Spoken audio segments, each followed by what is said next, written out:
എല്ലാവർക്കും നമ്മുടെ പുതിയ വീഡിയോയിലേക്ക് സ്വാഗതം. ഇന്ന് നമ്മൾ ചെയ്യാൻ പോകുന്നത് ഒരു സിമ്പിളായിട്ടുള്ള ഒരു 3D ബോട്ടിൽ ആർട്ടാണ്. അപ്പം നമുക്കത് എങ്ങനെയാണ് ചെയ്യുന്നതെന്ന് നോക്കാം.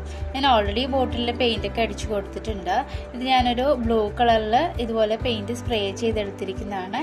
ഇതിലേക്ക് നമുക്ക് മാർക്കർ പെൻ യൂസ് ചെയ്തിട്ട് ഒരു ഹേർട്ട് വരച്ചു കൊടുക്കാം. അപ്പോൾ അത്യാവശ്യം നല്ലൊരു വലിപ്പത്തിലുള്ളൊരു ഹേർട്ടാണ് വരച്ചു കൊടുക്കുന്നത്.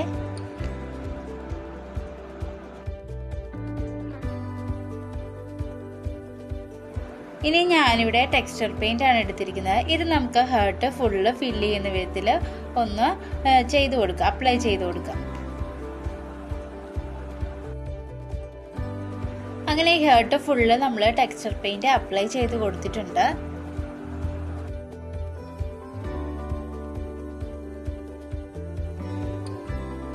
അങ്ങനെ നമ്മുടെ ടെക്സ്ചർ പെയിൻ്റ് ഒക്കെ നന്നായിട്ട് ഡ്രൈ ആയിട്ടുണ്ട്.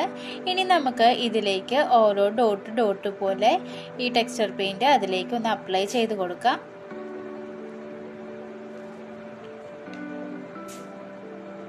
അപ്പോൾ നമ്മുടെ ചാനൽ സബ്സ്ക്രൈബ് ചെയ്യാതെയാണ് നിങ്ങൾ വീഡിയോ കാണുന്നതെങ്കിൽ തീർച്ചയായിട്ടും നമ്മുടെ ചാനലൊന്ന് സബ്സ്ക്രൈബ് ചെയ്യുക.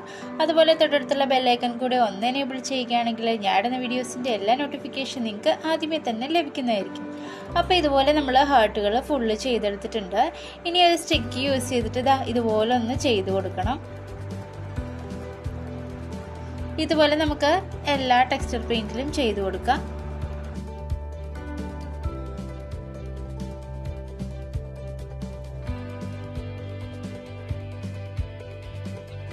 അങ്ങനെ നമ്മൾ ഫുള്ള് ചെയ്തെടുത്തിട്ടുണ്ട്.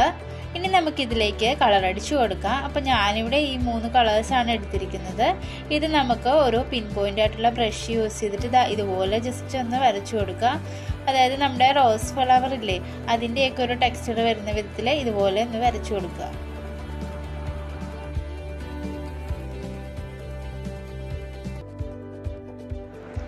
അങ്ങനെ നമ്മൾ ഫുള്ള് കളർ അടിച്ചെടുത്തിട്ടുണ്ട്. ഇനി നമുക്ക് ഗ്രീൻ കളർ യൂസ് ചെയ്തിട്ട് കുറച്ച് ലീഫുകളിലൂടെ ഒന്ന് വരച്ചു കൊടുക്കാം.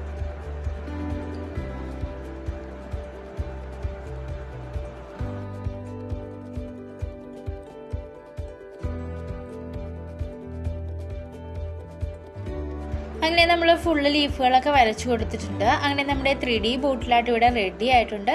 അപ്പോൾ നിങ്ങൾക്ക് എൻ്റെ വീഡിയോ ഇഷ്ടമായെങ്കിൽ ലൈക്ക് ചെയ്യുക, കമൻറ്റ് ചെയ്യുക, സബ്സ്ക്രൈബ് ചെയ്യുക. അതുപോലെ തൊട്ടടുത്തുള്ള ബെല്ലൈക്കൺ കൂടി ഒന്ന് എനേബിൾ ചെയ്യുകയാണെങ്കിൽ ഞാൻ ഇടുന്ന വീഡിയോസിൻ്റെ എല്ലാ നോട്ടിഫിക്കേഷൻ നിങ്ങൾക്ക് ആദ്യമേ തന്നെ ലഭിക്കുന്നതായിരിക്കും. അപ്പോൾ നമുക്ക് മറ്റൊരു വീഡിയോയിൽ കാണാം. Bye bye.